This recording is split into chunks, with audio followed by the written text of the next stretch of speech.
Gue jalan lagi, belum lama gue jalan, kaki gue itu bener-bener kayak ada yang narik lagi bang. Gue jatuh lagi di situ. Oke.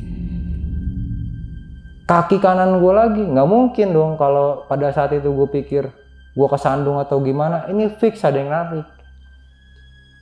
Karena kan kaki gue yang kanan udah nggak berdaya bang, udah nggak bisa gerak kan.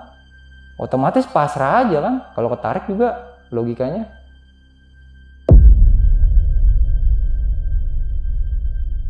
Kalau misalkan gue nggak selamat di situ ya amit-amit ya gue nggak selamat di situ ya. Istilahnya gue nggak selamat dalam keadaan gue masih bisa ditemukan bang, gue masih bisa dievakuasi ke bawah gitu kan, nggak dalam artian gue hilang atau kemana gitu kan. Istilahnya jasad gue masih ada lah kalau misalkan PT gue kenapa-napa gitu pada saat itu, karena memang udah kronis bang menurut gue.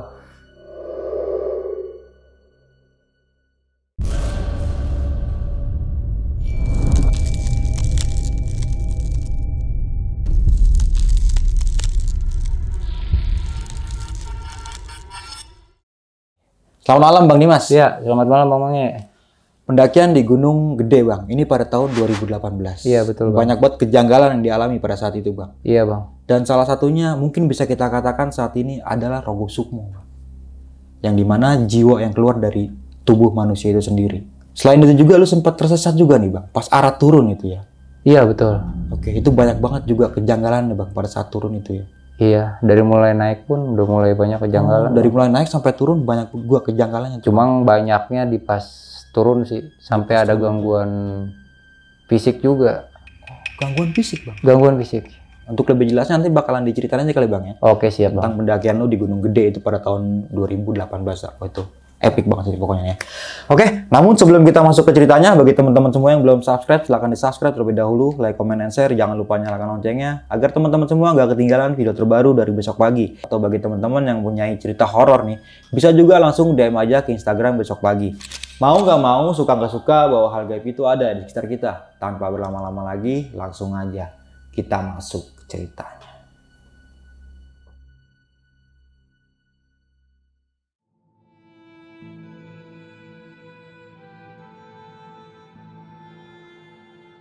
Orangnya jika tidak siap.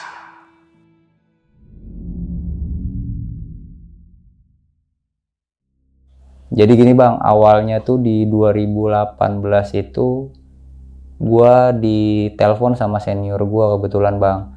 Dia punya anaknya juga hobi ngedaki, baru mulai ngikutin jejak bapaknya lah sama ibunya ya kan, hobi ngedaki juga.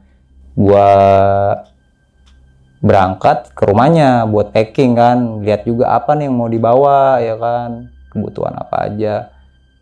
Gue datang ke rumahnya, gue packing, dia juga udah sempet bawa nyiapin keril. Gue bilang kan nggak usah bawa keril lah, gue bilang kan bawa depek aja biar gue yang bawa keril.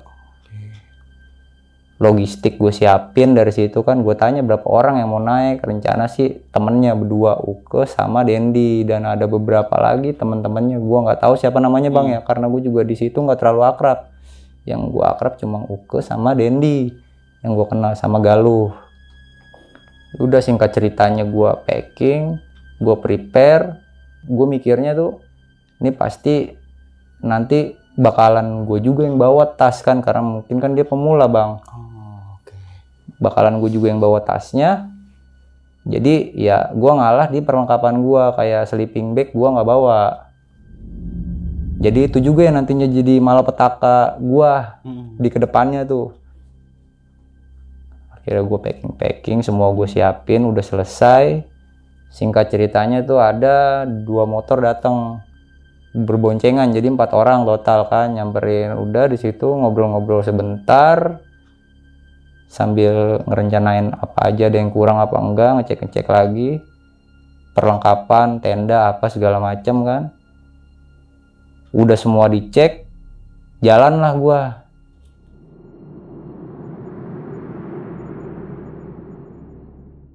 Jam 1 malam gue sampai base camp, gue bersih-bersih, ngobrol-ngobrol lah gue di situ kan, mulai beradaptasi lah sama yang lain, ngobrol, tukar cerita.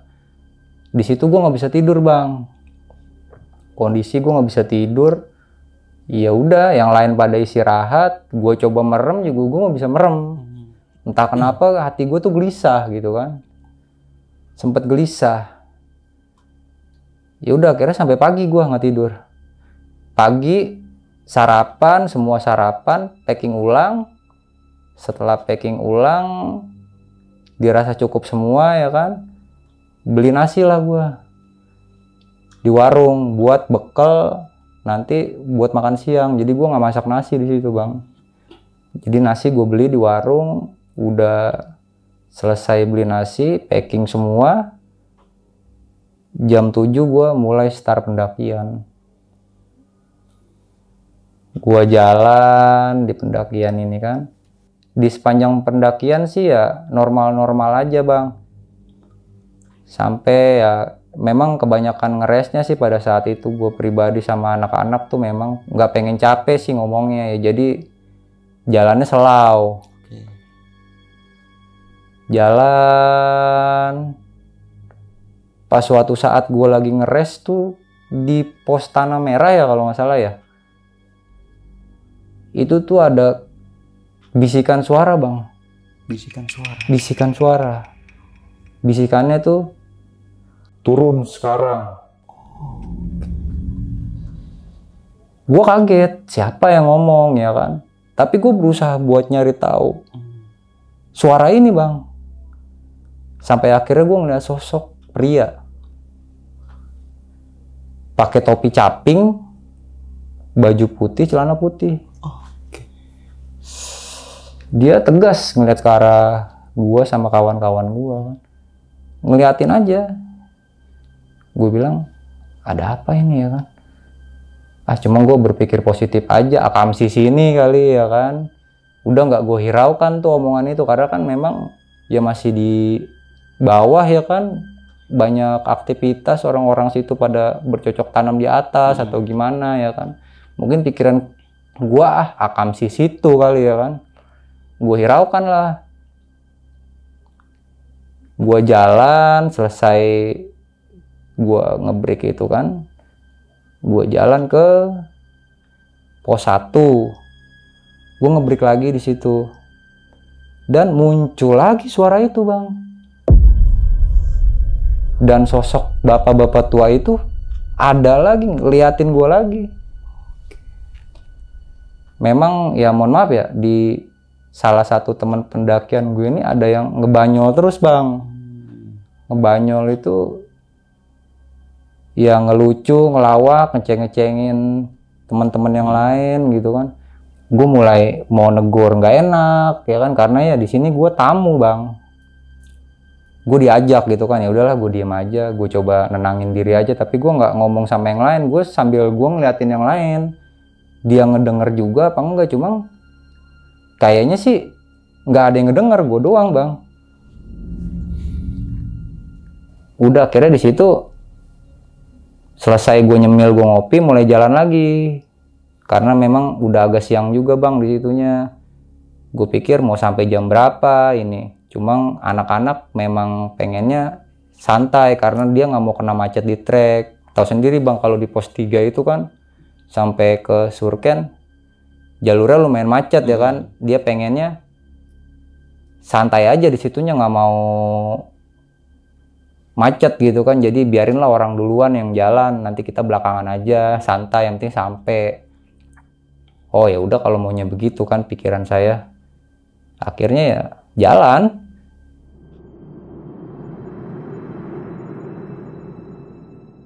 Dari pos 1 ke pos 2 nggak ada masalah. Cuma ya balik lagi. Ada lagi sosok itu bang. Ada lagi. Jadi setiap gua ngeres, dia pasti ada bang.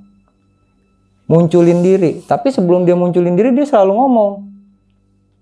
Turun sekarang.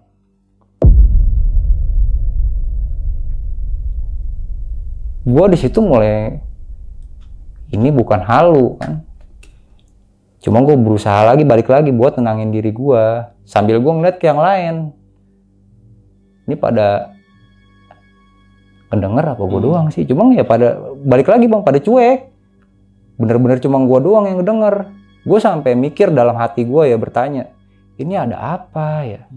Kenapa cuma gue yang liatin gitu kan, atau diberi suara begitu.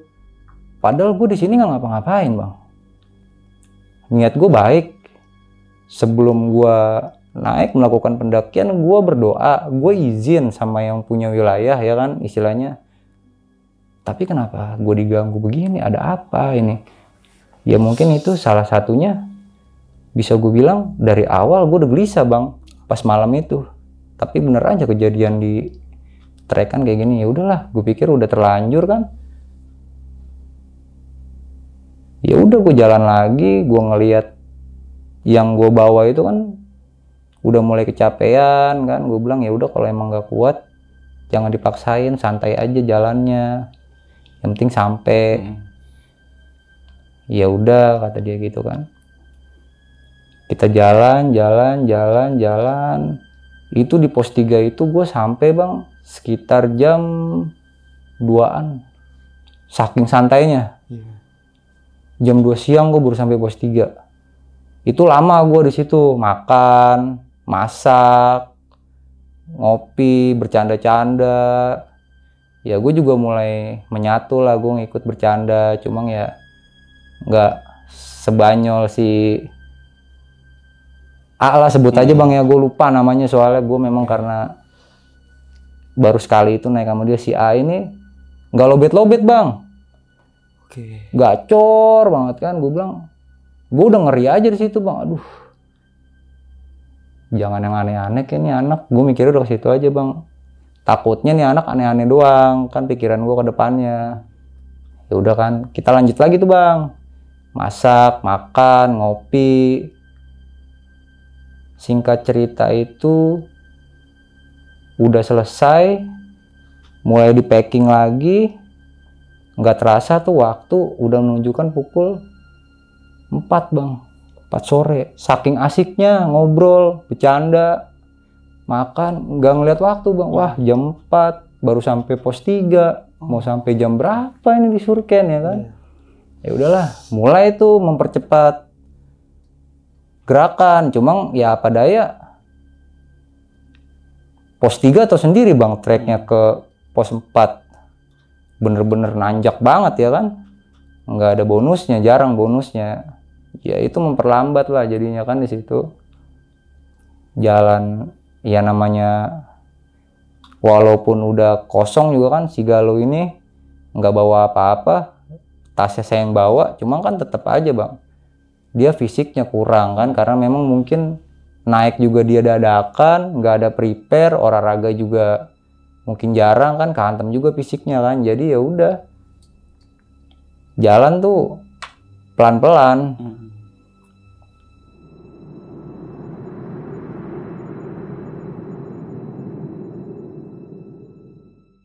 Terus jalan kan, nggak ada kendala apa-apa tuh bang, lancar-lancar aja.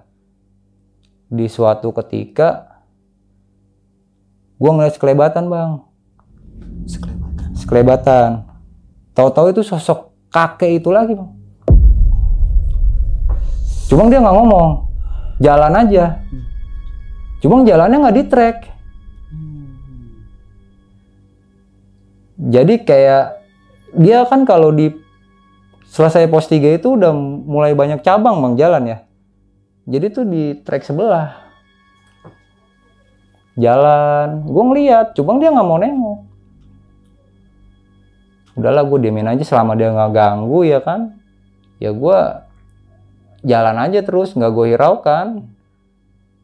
Sampai akhirnya tuh gue nemu maghrib bang. Gue ngebreak. Itu belum sampai pos 4. Gue ngebreak karena kan mungkin azan ya. Di situ ya adalah sekitar 15 menit. Pas gue ngebreak itu gue diketawain bang. Ada suara cewek ngelengking. Wah merinding tuh gue jadinya kan. Jadi tuh cewek ketawa aja kan. Hilang tuh suara bang. Akhirnya gue ngerasa gue capek ya kan. Gue biasa itu kan kalau ngebreak itu keril jarang gue lepas bang. Kalau misalkan gue ngebreak nggak lama gitu, keril pasti tetap gue sangkutin ya, gue tiduran gue begini kan. Nggak lama pas gue lagi ngeliat begini, gue nengok ke atas, gue ditompo bang sama cewek pakai baju merah, mukanya tuh hancur. Gue ditompo begini nih. Gue mau teriak, gue takut yang lain kaget kan. Gue langsung bangun, tek, kayak kan. Gue nyebut dalam hati istighfar kan, astagfirullahaladzim. Gue bilang, apa itu kan? Apa gue capek, gue halu ya kan? Tapi itu bener-bener nyata bang. Gue sempet bengong, gak lama nanya kenapa. Udah nggak apa-apa, jalan yuk. Gue udah kedinginan nih dari tadi, keringetan. Kalau kelamaan diem, udah malam begini kan, mana kita belum sampai pos 4 aja belum, gue bilang gitu kan. Ya udah ayo katanya, jalan pelan-pelan. Akhirnya gue mutusin buat jalan duluan bang. Gue izin sama yang lain, gue jalan pelan-pelan yang nyicil, karena takut kemalaman nanti. Mau sampai jam berapa kita di Surken kalau jam segini aja belum sampai. Akhirnya gue mutusin buat jalan, tapi yang lain ngikut juga, nggak lama jalan. Karena udah malam posisi gue ngeluarin senter bang. Gue bawa senter 2 dari rumah, udah gue cek bang, aman, nyala. Pas gue keluarin, SWAT gue itu ngedip nggak mau diem. Jadi kan ada yang lampu kedap-kedipnya tuh yang tep begitu terus bang, nggak mau normal. Yang satu lagi headlamp gue redup, padahal gue cek sebelumnya normal semua. Akhirnya mau nggak mau ya udah pakai handphone siapa dulu yang mau dipakai. Akhirnya gue mutusin udah handphone gue aja dulu, udah jalan. Akhirnya pakai penerangan handphone. Kebetulan yang lain juga memang ada headlamp, jadi kebantu bang. Jadi kan gue jalan tuh akhirnya di tengah-tengah, nggak di depan. Udah jalan terus. Gue ngeliat temennya si Galuh ini, si Uke, parno bang. Parnonya itu bukan karena capek. Kelihatan kan kalau orang keringetan, ketakutannya tuh ada. Bukan karena keringetan capek gitu. Karena keringetan ketakutan kalau gue rasa ya. Jadi jalan tuh jadi ngasal bang kalau menurut gue. Kayak kesandung lah. Apa, jadi nggak fokus jalannya. Gue merhatiin.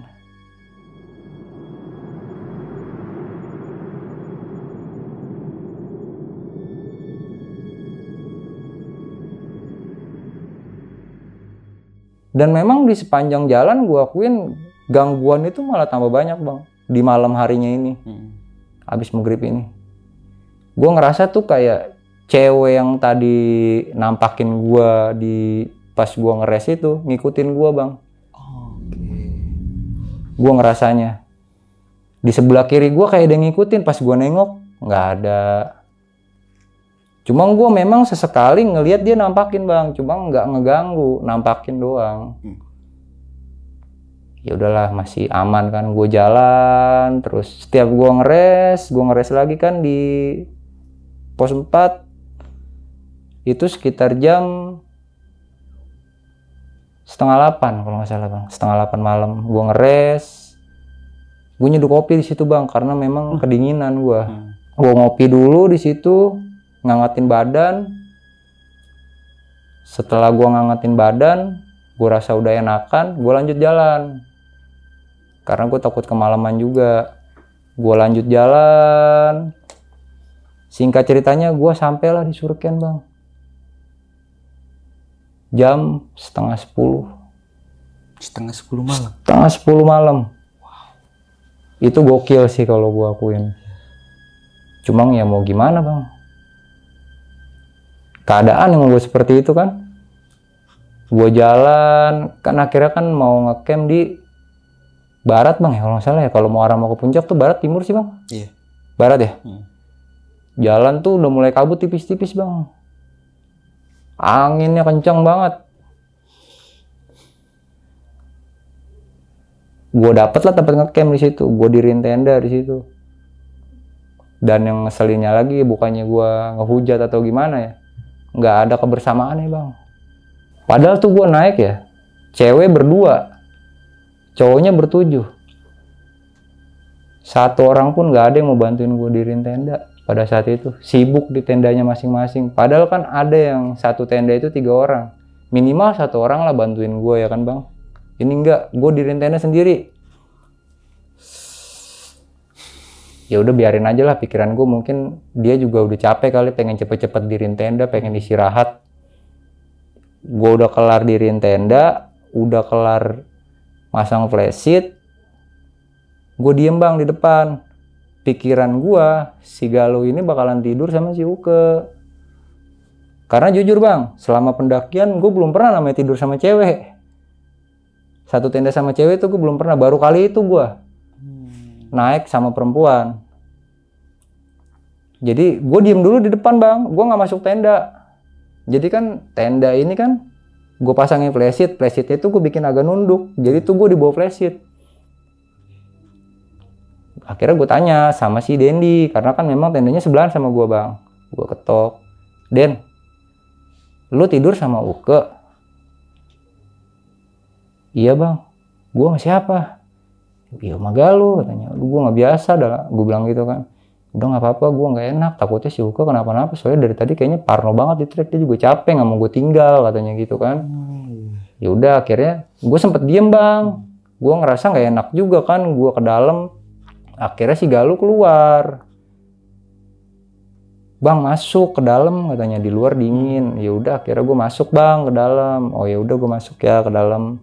Gue masuk ke dalam, salahnya gue di situ, gue nggak masak minimal ya, seharusnya gue bikin teh atau energen gitu bang ya. Padahal gue bawa pada saat itu, cuma gue nggak pikiran ke situ. Gue pikiran gue istirahat, gue capek banget, gue besok pengen summit ya kan.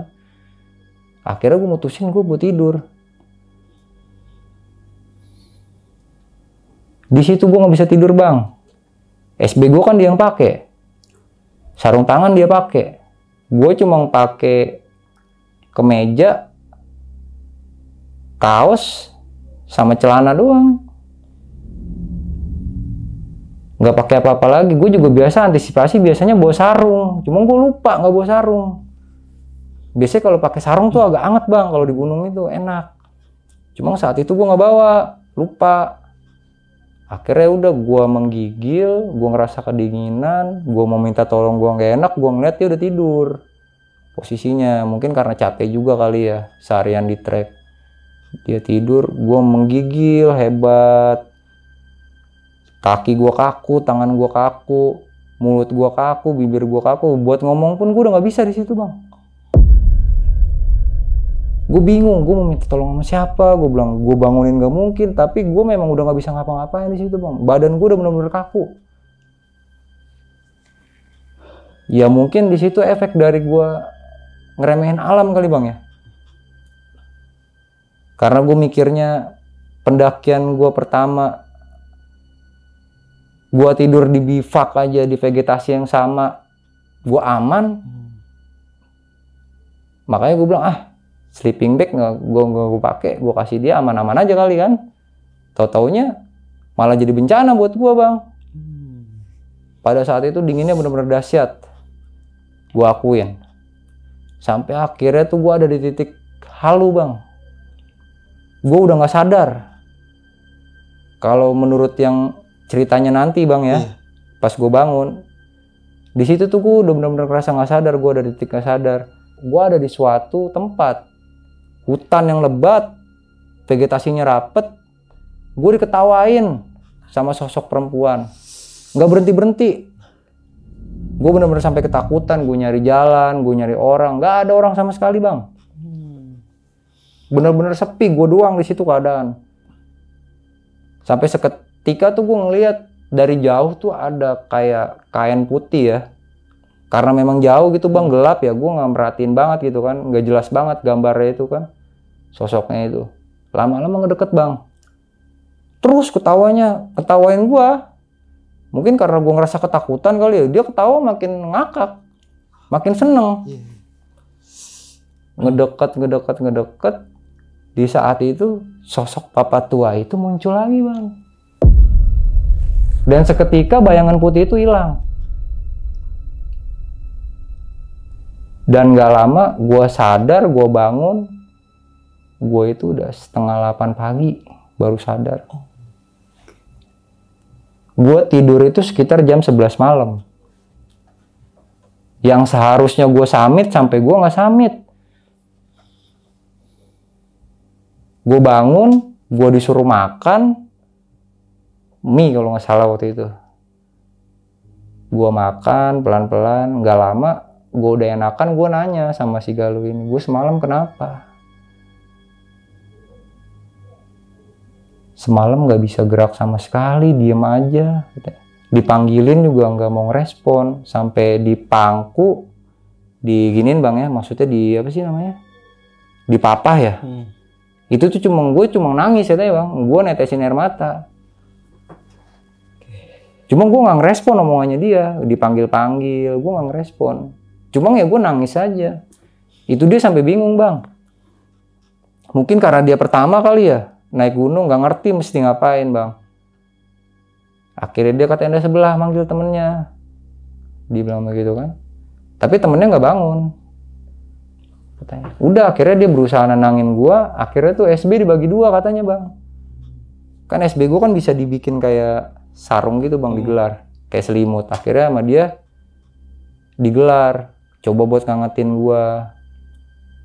Akhirnya mungkin di situ gue bisa agak tenang kali bang ya, gue ngerasa udah enakan, gue bisa tidur. Ya udah gue sadar-sadar setengah 8 pagi. Dan gue sempet nggak enak hati juga, maksudnya gue udah dititipin suruh nemenin dia naik ya kan. Gue niat gue emang pengen bawa dia sampai puncak, tautonya dia nggak muncak. Padahal memang yang lain ada yang muncak, 3 orang kalau nggak salah naik ke atas. Cuma dia memilih buat di tenda, mungkin dia capek juga kali ya. Singkat cerita ya gue keluar, gue ngobrol sama yang lain, gabung sama yang lain kan. Cuma memang gak ngomongin hal ini bang, yang semalam kejadian itu gak diomongin, udah cuma ngobrol aja lah di situ kan. Jadi di skip lah, gak ada pembicaraan atau obrolan ke yang lain bahwa semalam itu gue begini, nggak ada yang ngomongin begitu. Ngobrol, foto-foto, ya kan, bercanda-bercanda. Akhirnya masak, makan. Udah selesai tuh, nggak berasa bang, waktu tuh udah siang. Jam 11-an kalau nggak salah.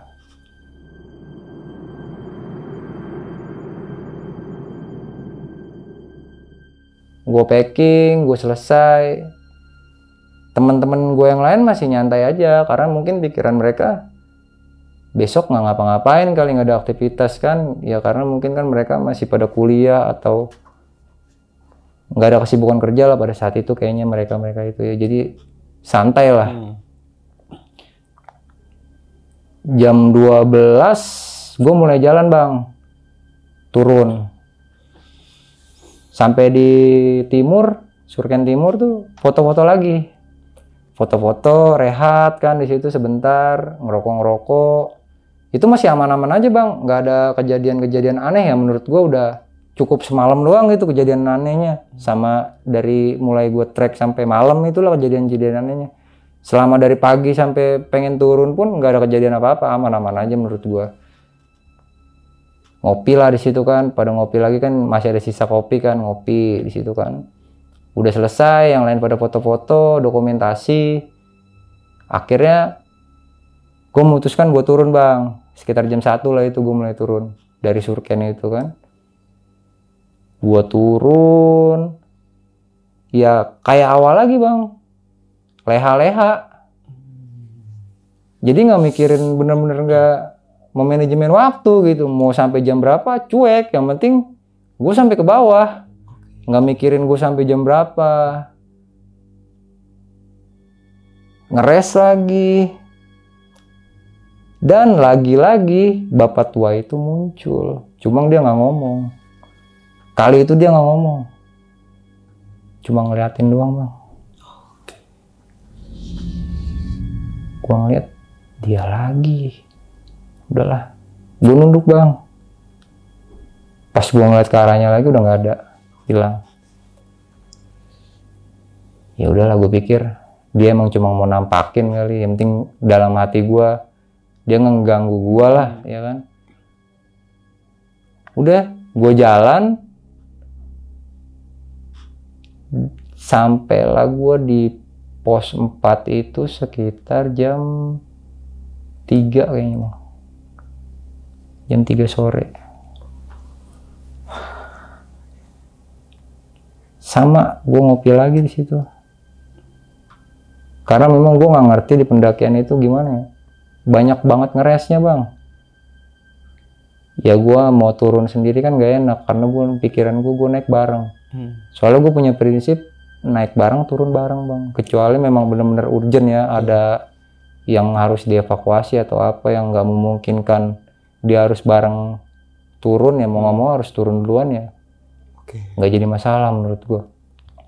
Cuma di saat itu baik-baik aja ya, turun bareng-bareng karena kan gue juga nggak enak. Si Galuh ini kan deket banget sama si Uke, jadi ya dia kadang-kadang ngobrol apa sama si Uke kan, ya udah gue ngertiin lah akhirnya. Ya udah, biarin jalan santai aja kan. Gue udah selesai sekitar jam 3 itu gue jalan lagi karena memang kan gue juga ngejar bang, maksud gue biar nggak terlalu capek juga, mendingan gue capek di base camp lah, mau sampai beberapa hari atau mau pulangnya kapan juga yang penting gue udah nyampe bawah bang. Soalnya gue ngerasa badan gue udah lepek banget, gue belum ganti baju itu bang, jujur gue masih pakai baju yang kemarin karena memang gue nggak bawa baju ganti. Baju ganti gue tinggal di motor karena pikiran gue ya balik lagi, gue mau tas tuh nggak terlalu berat karena bakalan kan gue bawa 2 tas. Jadi barang-barang keperluan pribadi gue tinggal, baju ganti gue. Jadi gue bawa baju ya cuma yang nempel di badan gue doang pada saat itu. Gue pikiran gue udah pengen mandi. Akhirnya ya udah gue berusaha ngomong ke yang lain, bang kita turun aja bang ya. Udah jam berapa ini? Oh ya udah yuk jalan pelan-pelan bang, tapi katanya ya udah ya. Gue jalan. Sampailah gue di pos 3 bang. Di pos 3 lagi-lagi keresnya tuh nggak tahu kenapa ya. Paling lama tuh gue ngeres di pos 3 bang.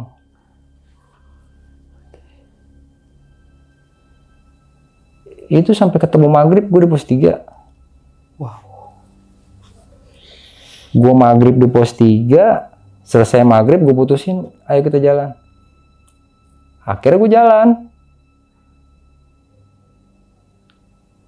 Gue jalan, itu keril gue berasa berat banget bang. Seharusnya kan kalau turun itu keril berkurang isi bang. Seharusnya enteng. Ini keril gue 3 kali lipat lebih berat dari yang gue bawa pada saat gue awal naik.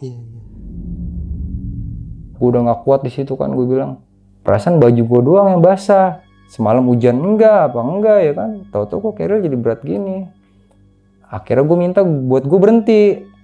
Gue lepas tuh keril. Entengan badan gue bang. Sini gue sakit banget nih. Pundak gue kan.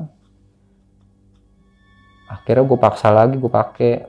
Bener-bener berat bang. Gue paksain gue jalan. Sampai di suatu ketika itu kaki gue kayak ada yang narik bang. Gue langsung jatuh. Nggak ngerti gue bener-bener kecapean, tapi yang gue rasa pada saat itu emang bener-bener berasa kaki gue ada yang narik. Gue seketika di situ gue jatuh. Sampai ditanya kan sama si Galuh, kenapa? Gue bilang kayaknya terkilir deh kaki gue, tapi masih aman kok.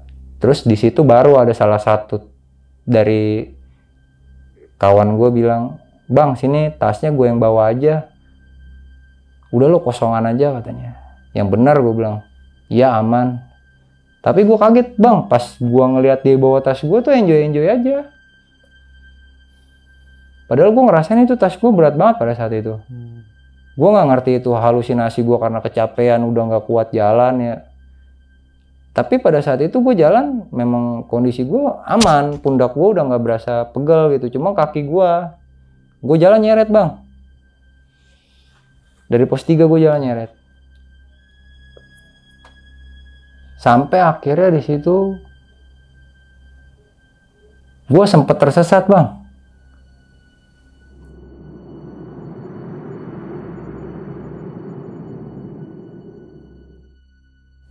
Gue taunya tersesat tuh ketika gue ngeliat aneh nih, tanah nih biasa diinjak padet kok gembior. Kayak nyeblos gitu kayak tanah nggak pernah diinjak bang. Dan gue ngeliat juga lo tau sendiri lah kalau di Gunung Gede itu kan identik sampahnya bang yang gak kira-kira. Di trek pasti ada sampahnya kan. Patokan gue tuh ya kalau misalkan pahit-pahitnya gitu ya gue nyasar atau gimana, yang kalau di gunung-gunung yang rame tuh yang gue patokin tuh sampah aja bang. Gue ngeliat kok gue senterin, emang kan gue pakai handphone bang pada saat itu, gue senterin gue kan memang kalau senter handphone kan gak seluas kapasitasnya, nggak seluas senter-senter lain gitu kan bang. Ya yang ada aja gue senterin kok bersih gitu kan, kayak jalan nggak pernah dilalui tapi bener-bener berbentuk jalan bang, kayak jalan setapak aja gitu, kayak trek aja. Akhirnya ya di depan juga belum teriak nyasar kan, ya pikiran gue coba dah gue jalan aja terus. Memang karena nggak ada pikiran yang ngikutin aja bang, karena mungkin udah terlalu capek guanya gitu ya, yang lain juga mungkin udah kekuras tenaganya, udah capek ya, jalan ngikutin arus aja. Dan pada suatu ketika di depan teriak, kayaknya salah jalan deh. Oke. Tahu-tahu vegetasinya rapet bang, udah nggak ada jalur di situ, bener-bener rapet aja, rimbun kayak ketutup gitu. Ya jalan sih kalau gua rasa ya udah lumayan jauh itu loh, 20 menitan ada lah. Akhirnya coba tenangin diri tuh, dicek dulu kan, temen gue juga berusaha ngecek, disenterin, jalanan juga disenterin, tanah juga diinjak agak gembior. Di situ pada ngerasa bener nih kayaknya salah jalan. Akhirnya ya udah coba jalan lagi, cuma kali ini rapet ya jalannya, jangan misah. Udah akhirnya jalan tuh pelan-pelan bang, balik ke arah. Terus disisirin tuh jalan kan, sembari disenterin kiri kanan, apa ada pertigaan. Tapi nggak ada bang, terus aja tuh kita sisir jalan. Pokoknya kita ikutin jalan setapak itu aja. Karena memang dari awal ya jalannya memang setapak itu bang, kita nggak ngelihat ada pertigaan atau ada cabangan gitu, nggak ngelihat. Makanya udah kita fokus saja, kita sisir terus kan. Memang gue ngeliat kayaknya jalan itu lagi terus, masih jalan itu terus sampai akhirnya itu gue ketemu pertigaan bang, lurus ke arah atas. Dan sebelah kiri gue itu, kalau misalkan gue memang dari arah yang tadi balik ya, kan gue arah ke atas, berarti kan sebelah kiri gue, itu sebelah kiri gue ada jalur bang. Dan memang gue pas turun juga nggak ngeh bahwa di situ ada cabang. Mungkin karena memang gue jalan nunduk bang, karena gue fokus nyenterin, nggak fokus ke trek. Karena memang kan pencahayaan gue minim pada saat itu kan, memang kan jaraknya agak berjauhan kan, belum rapet pas tahu kita nyasar. Jadi kaget, wah bener kita salah jalan kayaknya, coba kita ke sini yuk katanya. Ya udah coba. Memang pada saat itu turun nggak ketemu sama pendaki bang, karena mungkin memang udah kemalaman kali ya. Gue juga nggak ngerti gimana, cuma pada saat itu gue nggak ketemu pendaki bang. Turun itu di trek itu cuma rombongan gue doang. Akhirnya coba gue sisir itu jalan, ternyata benar, ketemulah di pos 2. Gue di pos 2 itu sekitar jam 8:30, jam 8, 8:30 lah mungkin lah.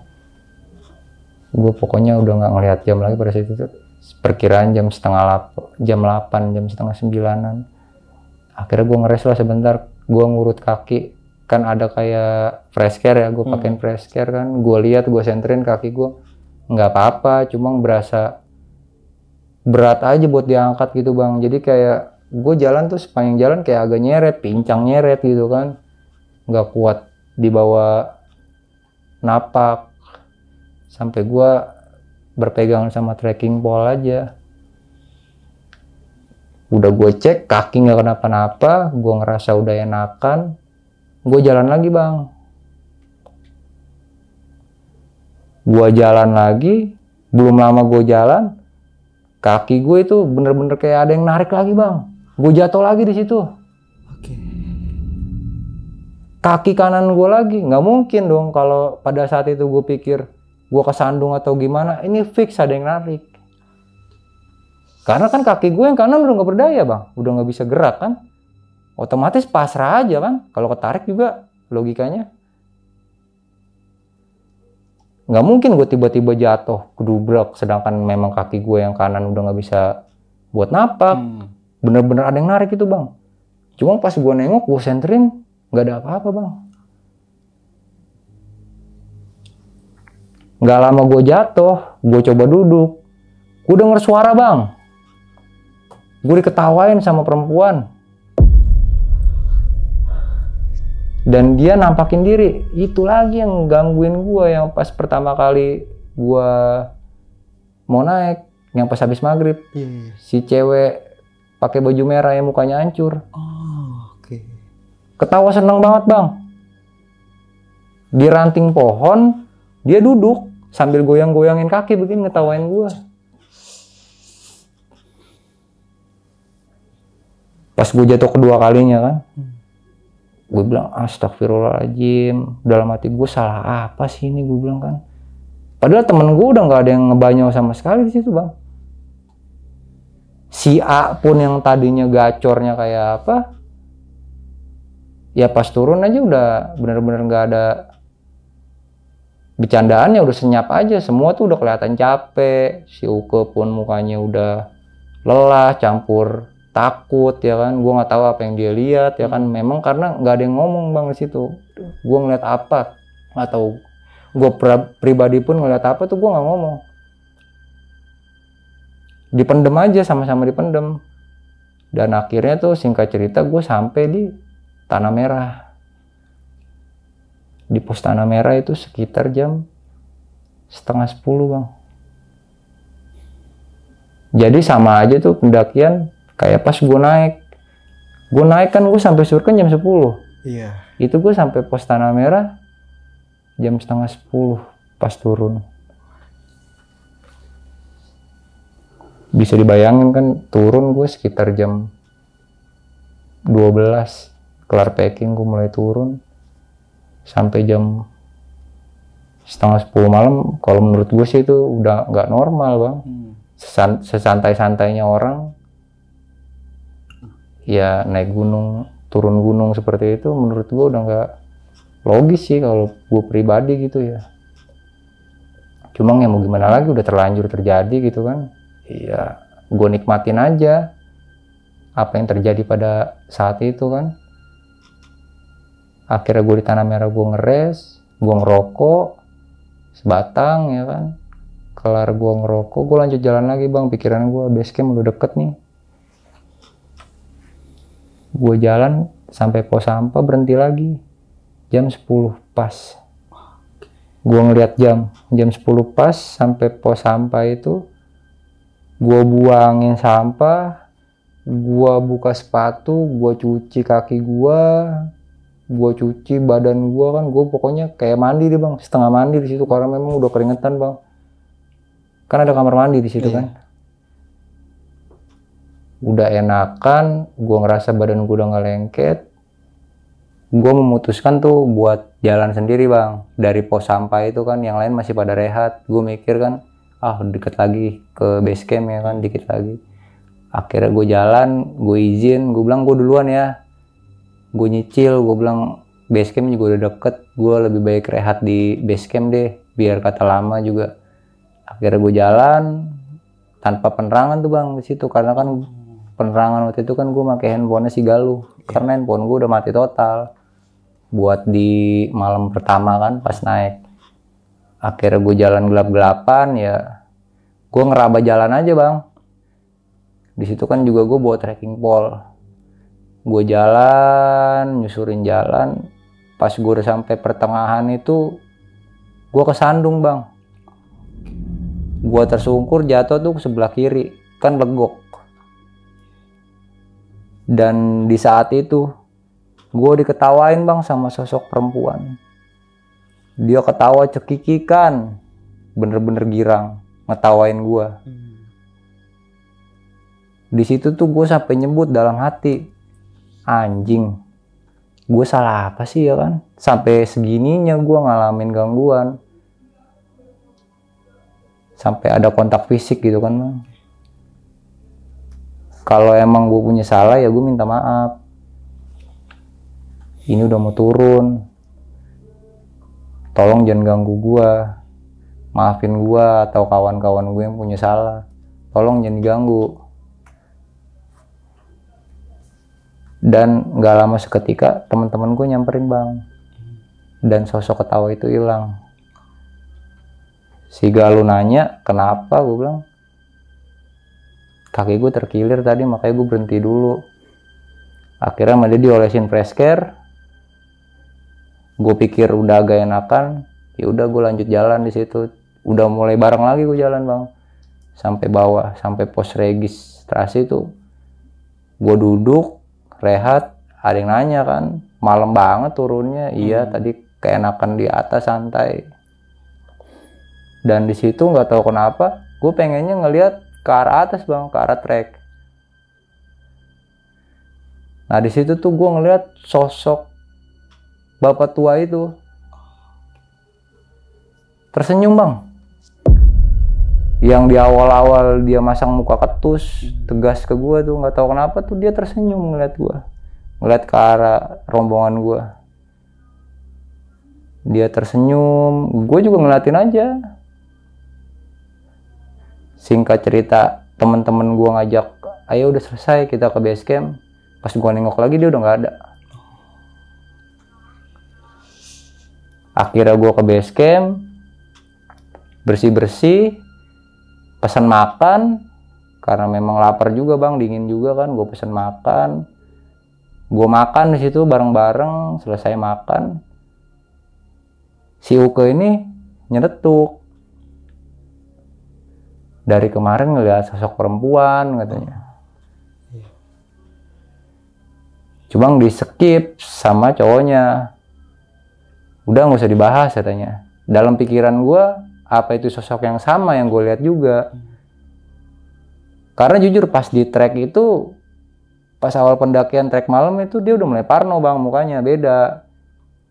Muka kecapean, keringat kecapean sama keringat ketakutan sama muka ketakutan tuh kan beda, kelihatan. Dan gue juga memang ngerasa ada sekelibetan atau ada beberapa kali nampakin tuh ya sosok perempuan. Yang si baju merah ini, yang mukanya hancur. Gue nggak tahu dia ngelihat sosok itu apa. Enggak, karena memang nggak gue tanya. Gue juga skip di situ, gue nggak ngobrol apa-apa, nggak ngomong apa-apa, takut si Galuh ini parno juga kan, karena kan dia pertama kali naik gunung bang. Gue nggak mau kasih kesan yang nggak enak. Gue ngejaga, makanya gue juga di situ milih ya udah selesai makan, udah ngerokok, ngobrol-ngobrol sebentar. Karena udah larut malam juga, capek juga, akhirnya memutuskan ya semua buat istirahat. Dan di situ ya udah nggak ada gangguan apa-apa lagi gitu, udah clear lah. Sampai besoknya pun nggak ada gangguan apa-apa lagi. Gue pulang sampai rumah ya aman aja tuh aman. Sampai rumah aman, nggak ada gangguan lagi, nggak ada apa-apa lagi. Dan ya udah sampai situ aja gitu, normal biasa aja udah nggak ada apa-apa lagi gitu. Tapi dari sebagian teman lu yang lain ini sempet cerita nggak dia ngalamin apa aja gitu di atas, ataupun si Galuh pribadi itu?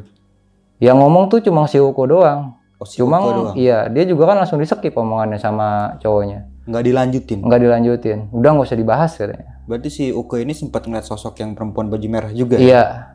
Atau mungkin dia ngeliat jelas mukanya nggak? Nggak sempet nanya berarti? Nggak sempet nanya. Pokoknya langsung di-skip aja. Gue juga ngehargain. Di situ juga gue nggak banyak tanya. Dan yang sempet ngeliat mukanya yang jelas itu berarti lu ya? Pas waktu lagi... Pas gue lagi rehat maghrib. Iya. Pas gue lagi tiduran telentang begini kan. Pas gue lagi ngeliat ke arah atas, ya bener-bener ditompo bang, nggak jauh, jarak 2 meter lah. Itu bener-bener jelas, mukanya hancur. Lu lihat mukanya hancur. Matanya tuh kayak keluar, gimana sih bang? Halo sob, sebelum lanjut ke video, gue mau kasih tahu nih bagi teman-teman semua yang mempunyai cerita horor, kalian bisa langsung aja kirim cerita kalian ke Instagram kita, yaitu dengan keywordnya besokpagi.edv atau ke email besokpagi.ch@gmail.com. gmail.com. Tunggu apa lagi? Langsung aja kirim cerita kalian segera. Kali itu gue ngeliat, ya maksud gue kalau nampakin yang indah-indah lah, yang cantik gitu ya kan, biar gue juga nggak kebawa suges. Gue juga jujur, gue takutan orangnya bang. Pada saat itu lu ngerasa takut banget? Takut, cuma ya udah gue cuma nyebut aja astagfirullah dalam hati, cuma gue nggak mau yang lain kaget atau mikir yang enggak kan, karena memang kan udah malam juga, udah capek. Gue ngeliat yang lain juga mukanya udah pada lesuh. Si A yang tadinya gacor juga jadi tiba-tiba diem. Gue juga nggak tahu dia ngerasa ngeliat atau gimana. Yang penting intinya tuh di saat awalnya dia gacor banget sampai tiba-tiba ketemu trek malam itu dia diem, entah dia kecapean atau dia ngeliat sesuatu atau ngerasain sesuatu, gue nggak tahu karena memang gue nggak nanya dan gue juga nggak begitu akrab sama dia pada saat itu. Oh, nah Bang Dimas, tentang sosok bapak-bapak yang sempat lu lihat ini ya, setiap lu ngeres pasti ada dia ini. Ada dia. Pasti nampakin diri. Iya, dan dia selalu ngomong turun sekarang. Turun sekarang. Iya. Tapi setiap lu ngeres itu jaraknya sama lu ini deket atau jauh? Ya ada sekitar 10-15 meter lah. Dan itu hampir setiap lu ngeres ketemu pasti? Setiap gua ngeres, setiap gua jalan pun sepintas gua ngelihat dia. Tapi nggak satu jalur sama gua, dia beda jalur. Maksudnya ada di sebelah, entah ada di sebelah kanan gua, entah ada di sebelah kiri gua. Tapi lu sendiri nggak tahu nih sosok ini siapa? Gua nggak tahu deh. Atau mungkin leluhur lu kali yang ngejagain lu pada pendakian pada saat itu? Gua kurang ngerti juga. Kalau memang ngejaga gua, dia tuh kayak marah juga bang, tegas gitu kan, berarti kan dia marah bang. Cuma gue nggak tahu dia marahnya sama gue atau sama siapa, interaksinya memang melalui gue atau memang dia marah sama gue kan gue nggak tahu. Tapi intinya pada saat itu ya memang gue ngerasa ya gue nggak ngelakuin apa-apa. Ya normal aja. Normal wajar aja, iya gitu. wajar-wajar aja. Dan gue memang kalau naik juga gue selalu diem sih bang. Jujur memang gue petakilan orangnya ya. Tapi gue bisa nepatin diri gitu di mana gue berpijak. Berarti sampai saat ini masih menjadi misteri ya tentang sosok bapak-bapak yang ya, pakai masih topi jadi camping misteri, ini ya? Masih jadi misteri. Tapi ya gue alhamdulillah sih jadi pelajaran berharga juga buat gue yang tadinya gue nggak percaya sama gitu-gituan, ya gue jadi percaya. Awalnya nggak percaya lo? Gue nggak percaya, gue lebih mendahulukan logika gue bang. Oke. Gue kan berpikirnya gue begitu halu. Gue selalu berpikir positif, gue pakai logika, mungkin gue kecapean, jadi gue halusinasi. Tapi pada saat itu enggak? Iya, yang gue rasain enggak sampai ada kontak fisik gue ditarik, sampai keril gue tiba-tiba berat yang nggak masuk akal bang, keril gue tiba-tiba berat. Yang logikanya sekarang logika, kita pakai logika aja bang. Keril kan seharusnya kita turun lebih enteng, lebih ringan logistik lah udah ya. habis, air udah habis. Ini kenapa lebih berat 3 kali lipat, sama kayak beban gue naik. Nambah berat berarti. Nambah berat. Dan sedangkan dipakai sama orang, gue ngerasa, gue ngeliat orang itu baik-baik aja, nggak ngerasa itu keril berat. Dan ada keanehan juga nih, pas waktu mulai naik sama turunnya ini. Ini lama banget ini loh, bisa sampai hampir 14 jam berarti ya? Iya, 14 jam, kurang lebih. Dari base camp ke Surken itu 14 jam. Iya, itu baru sampai Surken, belum sampai puncak. Wah, anjir. Pendakian terlama lu nggak pada saat itu? Iya, pendakian terlama gua di Gunung Gede ya, bukan di gunung lain. Pendakian terlama. Tapi karena sebelumnya ya normal-normal aja 8 jam, 9 normal jam gitu ya. Ya intinya gua lama-lama gua tuh kalau naik, gua berangkat jam 5:30, 6, jam 3 gua udah nyampe Surken bang. Udah enak dah tuh ya? Udah enak, udah tinggal nyantai-nyantai, nikmatin sunrise. Dan keanehannya juga pas turunnya juga sama nih ya, dari jam 12 sampai base camp lapor itu sekitar jam setengah 11, jam 10 malam gitu. Iya, malam penuh teror dan mencekam pada saat yang lu rasain. turunnya ya? Yang gua akuin. Oke. Nah ada satu kejadian yang menurut gua aneh juga sih di pendakian pada saat itu. Kan lu sempet nggak sadarkan diri tuh di tenda ya? Iya.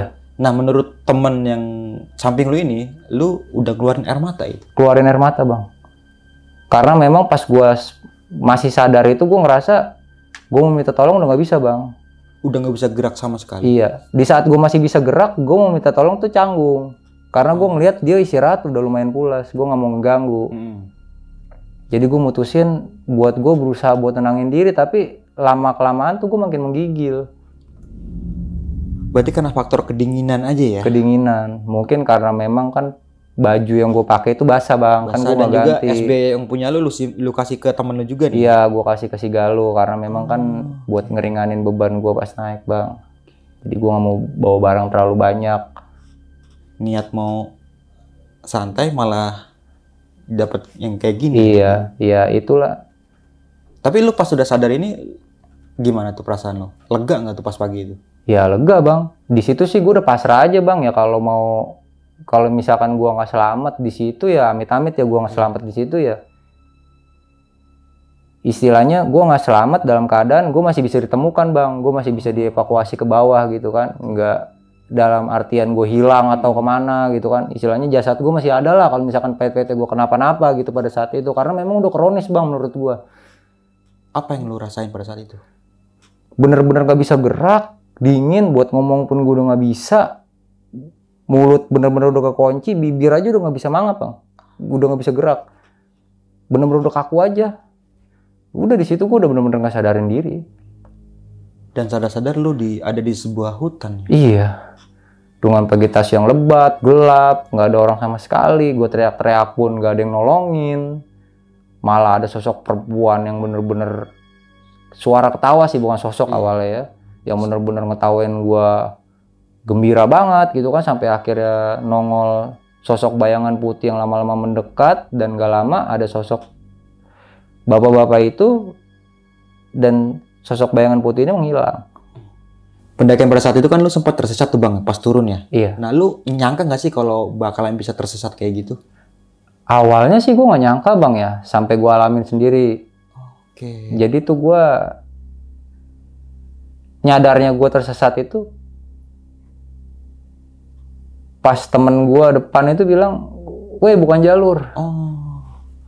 Dan memang di saat sebelum dia teriak juga gue udah ngerasa bahwa ini jalan gak beres. Iya, karena kan sepanjang jalan itu gue nyenterin ke bawah bang. Pandangan gue itu kan, gue pakai center handphone kan, otomatis gue fokus gue pandangan center handphone itu kan gak jauh. Iya. Ya otomatis gue mandangin jalan aja, trek.